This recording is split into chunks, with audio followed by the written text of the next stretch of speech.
Hey guys, this is a little video on how I get my logos on my knives. So start out with this Cricut material here, used in vinyl colors, cheap, it's Walmart, a couple bucks. Then I'll load my logo up in my laser engraver, and the silver dots are just alignment dots for, this is squared in a 20mm square. And I use 42% power on one pass.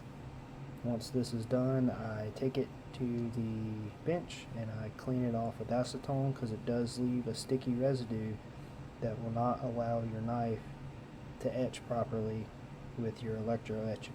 So make sure you clean that off really good with acetone, or you'll have problems getting your logo burned in correctly. Thanks guys.